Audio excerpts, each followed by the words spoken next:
Congress is roiling with scandals. 2 lawmakers are facing possible expulsion and 2 have already resigned after allegations of sexual misconduct. The elected representatives belong to both the Republican and Democrat parties. In stunning back-to-back announcements, Democratic Party lawmaker from California, Eric Swalwell, and Republican representative from Texas, Tony Gonzales, have stepped down from their positions. Well, this has put the spotlight on 2 other representatives. Democrat Sheila Scherfels McCormick and Republican Corey Mills could face disciplinary action. Scherfels McCormick is under the scanner. She is facing a sanction hearing over 25 violations related to campaign funding. Mills, on the other hand, is under investigation over allegations ranging from sexual misconduct to domestic violence. Man, it is going down in Congress. Man, Congress's crime rate probably higher than ours in Gary. Definitely higher than Lake County as a whole. Like, man, you have some really big scandals that have really popped up this week. Particularly 2 real cases have really come under scrutiny in the last week. Eric Swalwell, one of the Democrats, up-and-coming stars, one of the main anti-Trump voices in the party, has been taken down.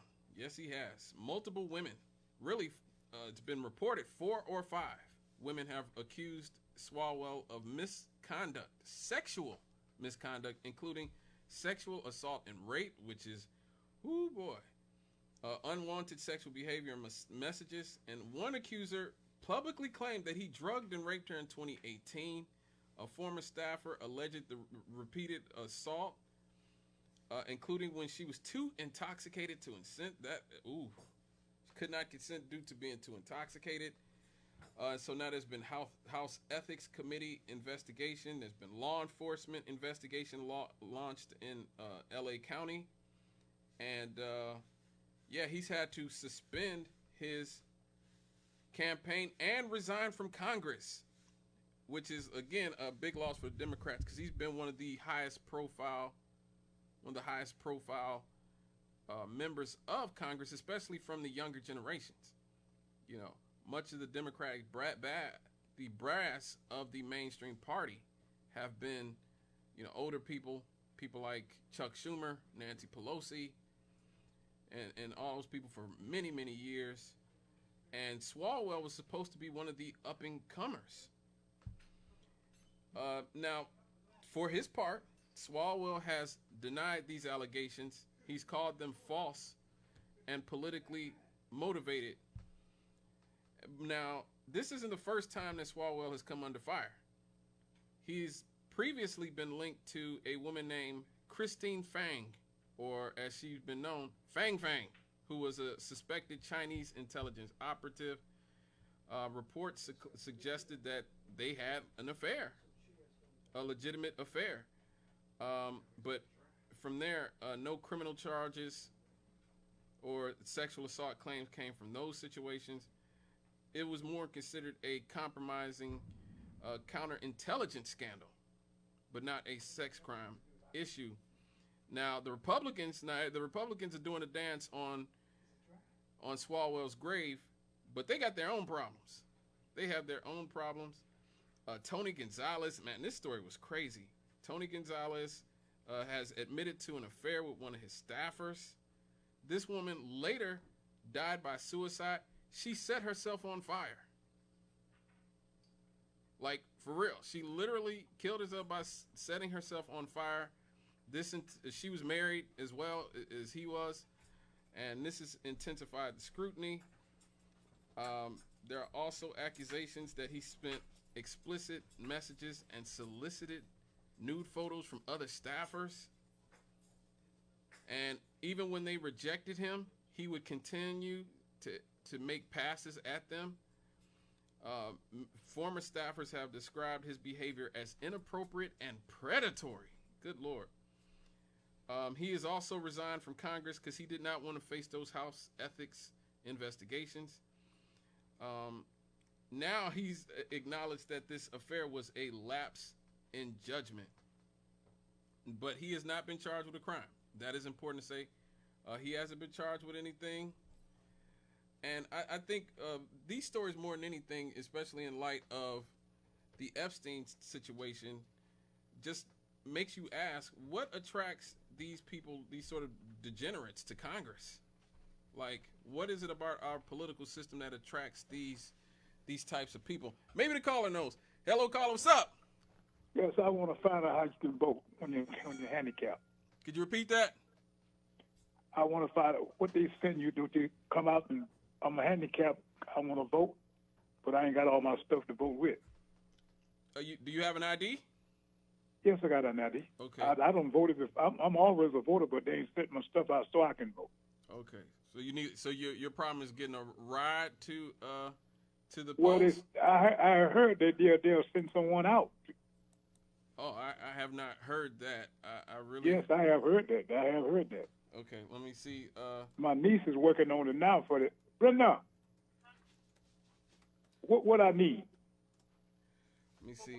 The voter registration.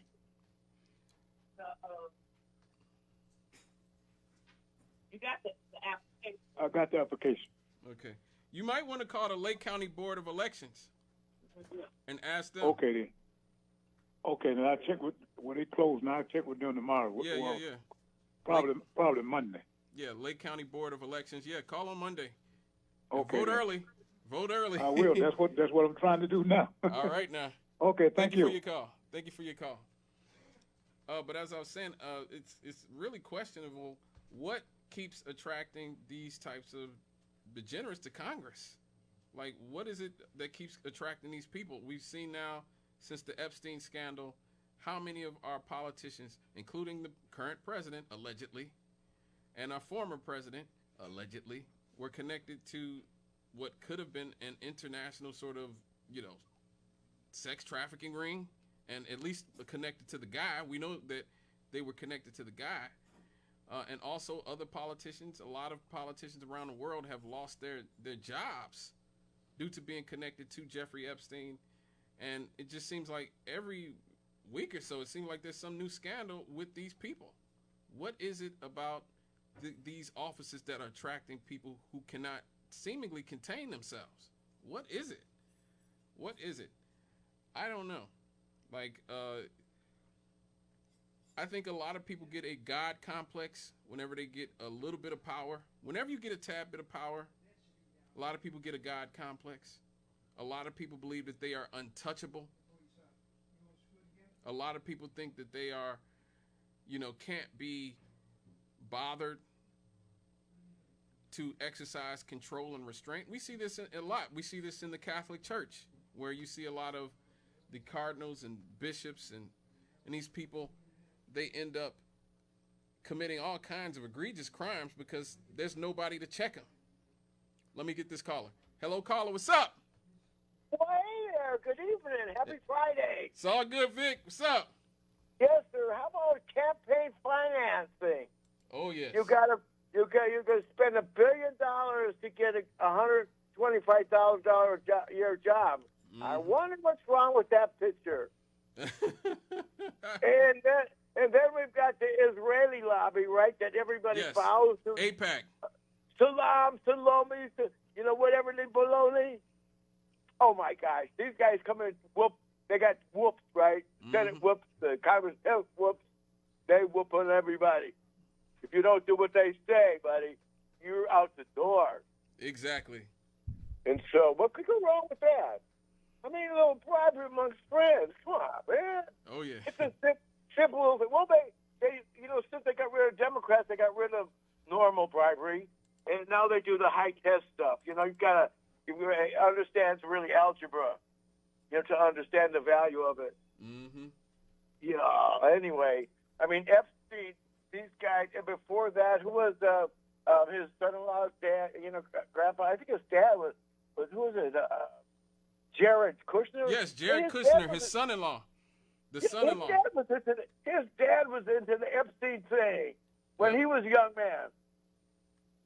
And imagine, really, I remember President Nixon actually accepting $500,000 in cash in office, right? Mm-hmm. And the idea of legalizing bribery, that's called Citizens United.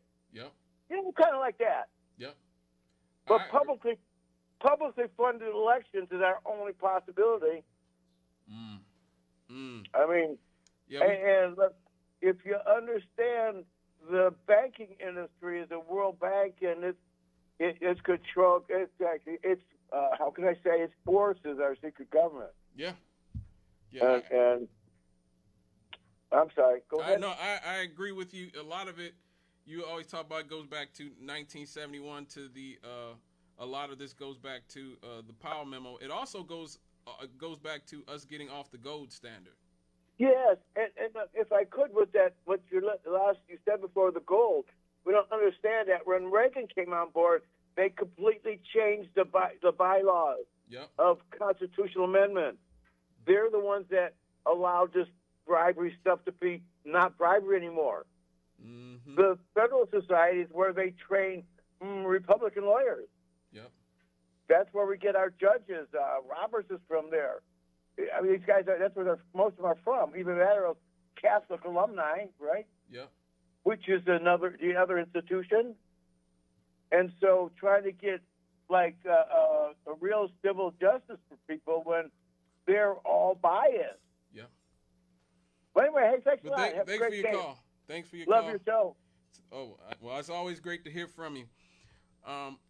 Strangely enough, we had a member of Congress some years ago named Madison Cawthorn, who was a very young man who was in a wheelchair, and I believe he was a military veteran. I want to say he was a military veteran in his mid-20s or something like that, who